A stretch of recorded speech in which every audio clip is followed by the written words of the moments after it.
লড়াইটা এখন বর্তমানে আমাদের প্রতিপক্ষ হচ্ছে ভাই, সত্যি কথা বলতে কি মানে একদমই এই তিনবার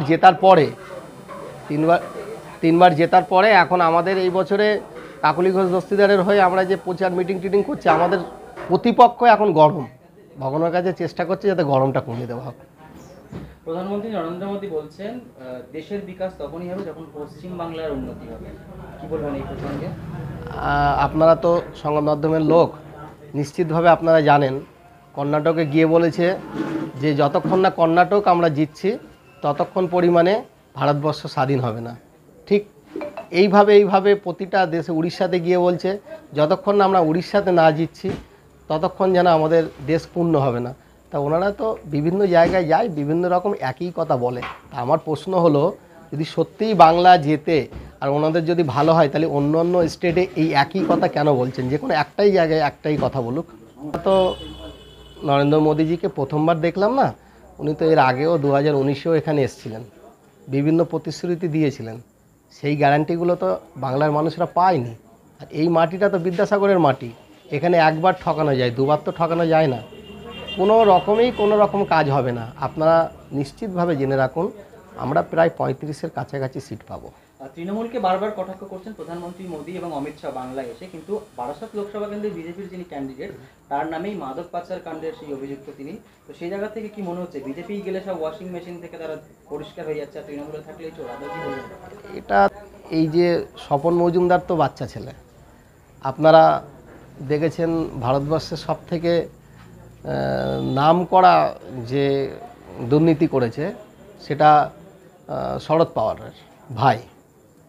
তাকে যদি তারা দলে নিয়ে উপমুখ্যমন্ত্রী করতে পারে, তাই স্বপন মজুমদার কি 1,500 লক্ষ কোটি টাকা যার নামে দুর্নীতি ছিল, তাকে যদি তারা দলে নিতে পারে।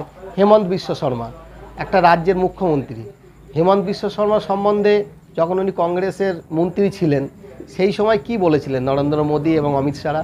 যখন তার দলে আসার পরে তার নামে কি না ছিল, নারী পাচার কেলেঙ্কারি থেকে শুরু করে হেমন্ত বিশ্ব শর্মা স্বাস্থ্য দপ্তরের ওষুধ থেকে শুরু করে কত ধরনের দুর্নীতি ছিল, এই বিগেস্ট দুর্নীতি, তারা তো ওদের দলে। আর স্বপন মজুমদার তো কিছুই না। কোথাও কি মনে হচ্ছে সন্দেশখালী ঘটনা ভোটের আগে একটা ইস্যু বরঞ্চ, এবং তার থেকে একটা নাটকীয় কোনো মোড়? কারণ যে সন্দেশখালী নিয়ে উত্তাল রাজ্য রাজনীতি, সেই সন্দেশখালী একটি ভিডিও ভাইরাল হয় যেটি বিজেপির মণ্ডল সভাপতি ওখানে একদম পরিষ্কার ক্লিয়ার করেছে। তো সে জায়গা থেকে কী মনে হয়, এটা একটা রাজনৈতিক চর্চা?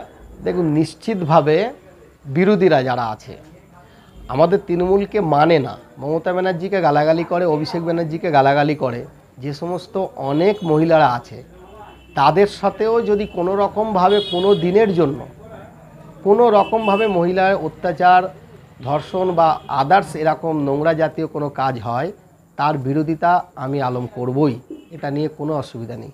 যখন সন্দেশখালীতে এই ঘটনাটা ঘটেছিল, আমরা কিন্তু ওরা আমাদের তৃণমূলের লোক কিনা দেখিনি, আমরা দেখেছি আমাদের দেশের মা, সেই হিসাবে দেখেছিলাম।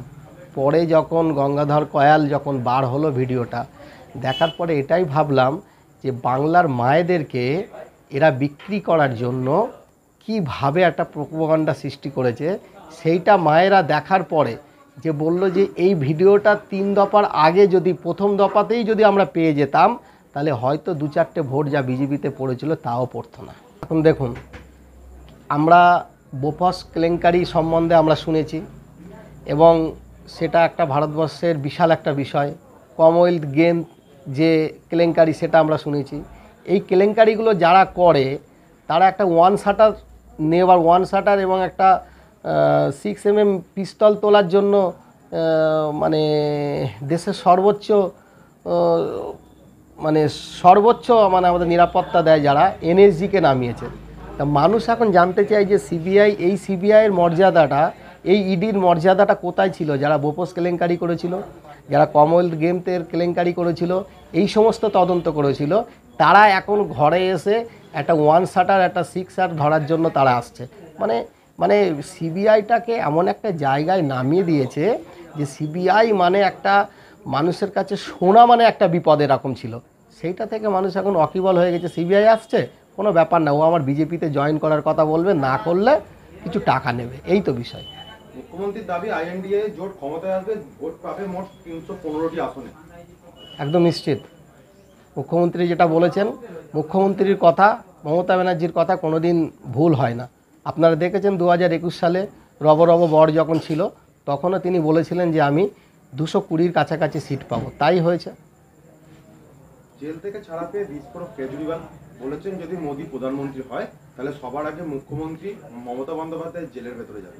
দেখুন, আমি একটা কথা বলছি, মুখ্যমন্ত্রী মমতা ব্যানার্জিকে তারা হেনস্থা আজকে নতুন নয়। 2021 সালে আমাদের অভিষেক ব্যানার্জির বাড়িতে যেদিন ভোট, সেদিনও তারা ছাড়িনি, সিবিআই পাঠিয়েছে। এবং অভিষেক ব্যানার্জির মাকে, অভিষেক ব্যানার্জির বাবাকে, ছোট্ট একটি বাচ্চা, তাকে নিয়ে তার স্ত্রীকে, সকলকে হেনস্থা করেছে। তাই এদেরকে হেনস্থা করা মানে মমতা ব্যানার্জিকে হেনস্থা করা, এটা তো নতুন কিছু নয় যে তারা মমতা ব্যানার্জিকে হেনস্থা করবে, মমতা ব্যানার্জিকে জেলে পাঠাবে। এই চিন্তা ভাবনা তো আজকের নয়, কারণ এখানে বিজেপিকে মমতা ব্যানার্জির সাথে কোনো রকমভাবে কম্প্রোমাইজ করতে পারছে না। আর মমতা ব্যানার্জি একজন এমনই মানুষ, সর্বধর্ম সমন্বয়কে নিয়ে চলেন। উনি হুট করে কোনো সাম্প্রদায়িক দলের কাছে মাথা নত করার মানুষ নয় বলে আজকে তিনি রুখে দাঁড়াচ্ছে বলে আজ বিপদ। কেজরিওয়াল যে কথাটি বলেছেন সেটা কিন্তু একেবারেই মিথ্যা নয়, একেবারেই সত্য। কিন্তু এই বিপদ ভারতবর্ষের যেই মনসাদে বসুক, এই ধরনের বিপদ, মুখ্যমন্ত্রীকে অ্যারেস্ট করার বিপদ কেউ নেবে না। কারণ বাংলার মায়েরা, বাংলার আপাময় জনতা রাস্তায় বেরিয়ে গেলে তখন আইন কিছু সময়ও অফ করতে হয়। আচ্ছা, বিজেপির দালালি বন্ধ করতে হবে আবেদন নিয়ে আলিমুদ্দিনের পার্টি অফিসের তালা ঝুলিয়ে দিয়েছে আজকে স্বয়ং কমরেডরাই। বুঝুন আপনারা, আমি তো বারবার করে বলছি যে 2019-এ এবং 2021-এ 2019-এ যারা হারমাত ছিল, যারা করে কমবে খায়, আমাদের চোখের সামনে আমরা দেখেছি, যারা লুটে ছিল, যারা দীর্ঘ 35টা বছর মানুষের উপরে শাসন অত্যাচার চালিয়েছিল, তাদের যে গদিটা ছিল, তাদের যে রমরমরম ব্যাপারটা ছিল, সেটা যখন পুরোপুরি 2011-তে এদেরকে মুখ বন্ধ করে তালা দিয়ে দিয়েছিল, এরা যাবে কোথায়? এরা যাওয়ার জন্য একটাই রাস্তা বেছে নিয়েছিল। দেখুন, আমি আর একদম পরিষ্কার বলছি যে রতনে রতন চেনে, এটা তো আপনারা জানেন। একদম পুরো যে নোংরা মানসিকতার লোক একজন নোংরাকেই চেনে, একজন নোংরা মানসিকতার লোক একজন নোংরাকেই চেনে। একজন অভদ্র লোক একজন অভদ্রের সাথে মেশে, একটা অভদ্র একটা ভদ্রের সাথে মিশতে পারে না। তাই ঠিক সিপিএমের যারা অভদ্র ছিল, বিজেপির মতন অভদ্র দলকে চিনেছে, অভদ্র দলে গিয়ে স্থান নিয়েছে। অ্যাকচুয়ালি অভিজিৎ গাঙ্গুলি বলতে ভালোবাসি না, আমি অসভ্য গাঙ্গুলি বলেই ওকে সম্বোধন করি। কারণ সত্যি কথা বলতে কি, একটা মানুষ শিক্ষা অর্জন করার পরে, সে শিক্ষা পাওয়ার পরে হয়তো তাকে মনে হয় যে উনি তো আমাদের এই নিউ টাউনে এখানেই থাকেন, আমাদের প্রাইড হোটেলের পেছনে, আমি জানি ওনাকে। ওনার সকালে যখন চলে, মানুষের থেকে কুকুর থাকে ওনার পাশে বেশি, কুকুর নিয়ে বেশি ঘোরে, পুলিশ সিকিউরিটিও কম থাকে, কুকুর থাকে। কারণ ওনার যে চিন্তাভাবনা আছে, সেই চিন্তাভাবনাটা ভালো মানুষরা থাকবে না, কুকুর, গরু, ছাগল, অসভ্য ব্যক্তিরা তারাই থাকবে। অভিজিৎ গাঙ্গুলিকে আমি আপনাকে ডাইরেক্ট বলছি, অভিজিৎ গাঙ্গুলি একটা অসভ্য গাঙ্গুলি। আর একে আমরা সময়ের সদ্ব্যবহার বুঝিয়ে দেবো, ওই তমলুকের মানুষরাই তাকে বুঝিয়ে দেবে। আমি আপনাদের দায়িত্ব নিয়ে বলছি, মমতা ব্যানার্জিকে বলেছে মানে আমার মাকে বলেছে। ওর উপরে আমাদের কী রাগ আছে সেটা ভোটের পরে আপনারা দেখতে পাবেন। কাল ব্যারাকপুরের লোকসভা নির্বাচন, তার আগেই কার্যত হিংসার খবর রাজ্য জুড়ে বিভিন্ন জায়গা থেকে আসছে। দেখুন, অর্জুন সিংকে মানুষ চিহ্নিত করেছে গাদ্দার হিসাবে।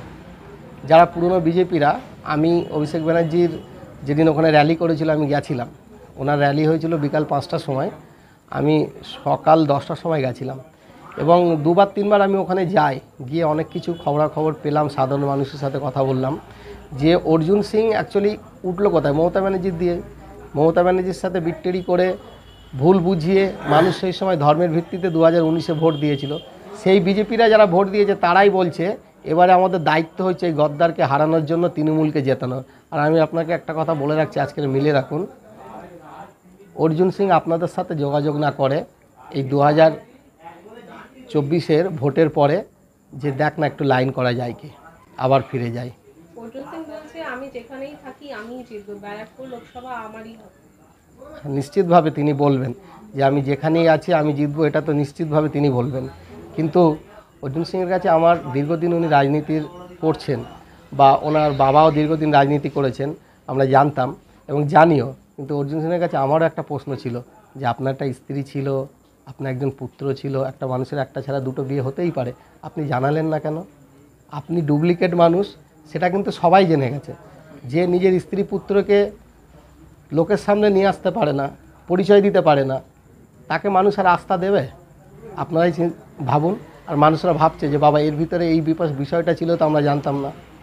বারবার বিজেপিরা তৃণমূলের বিরুদ্ধে বলছে তাদের উল্টো করে ঝুলিয়ে দেবে। সেই প্রসঙ্গে যখন প্রধানমন্ত্রী নরেন্দ্র মোদী ব্যারাকপুর এসেছিলেন, অর্জুন সিং এর ছেলে পবন সিং যখন রবীন্দ্রনাথ ঠাকুরের ছবি তার হাতে দিচ্ছিল, উল্টো করে দিয়েছিল। তো আদৌ কি মনে হলো বাংলার সংস্কৃতিকে তারা উল্টোর দিকে যাচ্ছে? দেখুন, আপনার কি মনে হয় রবীন্দ্রনাথ ঠাকুর এই সমস্ত সিংদের কাছে থেকে কোনোদিন সম্মান পেয়েছে? এরা রবীন্দ্রনাথ ঠাকুরের দুটো কবিতা, একটা কাব্যর নাম বলতে পারবে? এরা রবীন্দ্রনাথ ঠাকুরের সম্বন্ধে একটা গান গাইতে পারবে? এরা কারা? এরা বাংলা সংস্কৃতি সম্বন্ধে কোনো বিষয় আছে? রবীন্দ্রনাথ ঠাকুরের বংশ পরিচয়, তার জন্মস্থান, তার মৃতস্থান কোন জায়গাতে তারা বলতে পারবে? তারা উল্টো দেবে না ছবি, তো কি সিধে দেবে? বাঙালিরাই একমাত্র জানে রবীন্দ্রনাথ কি। সত্যি কথা বলতে গিয়ে কাকলিদি আমাদের খুব ঘরের মানুষ, এবং কাকলিদিকে আমরা অত্যন্ত শ্রদ্ধার সঙ্গেই দেখি। আর আমরা আমাদের এখানে একটি র্যালি হয়েছিল কিছুদিন আগে, আমরা খুব সুন্দর র্যালিতে সাড়া পেয়েছি, এবং আশা করি আমরা যে 2021 বিধানসভাতে এখানে যে লিড পেয়েছি সেটাকে আমরা ধরে রাখবো, হয়তো আরও বাড়বে। মানুষের যা স্বতঃস্ফূর্তভাবে দেখছি, এবং মায়েরা যে লক্ষ্মীর ভাণ্ডার পেয়ে যে ফ্রি চাল পাচ্ছে আর লক্ষ্মীর ভাণ্ডারের টাকা দিয়ে গ্যাস ভরছে, আর ওই টাকা দিয়ে যে অনেক টাকা দাম দিয়ে গ্যাস ভরছে, এই যে ক্ষোভটা আছে, সেই ক্ষোভটা আপনারা তো একটা মিটিংয়েও দেখলেন যে একটা সামান্য একটা বুথের 850-900 ভোটার, সেই বুথের আজকে এত মানুষরা এসছে কী কারণে? ক্ষোভ, মানুষের মনের ভিতরে ক্ষোভ। তা কাকুলিদিকে এখানে একটা ভালো মার্জিনে জিতবে আমাদের জাংরাহাতিয়ারা গ্রাম পঞ্চায়েতে।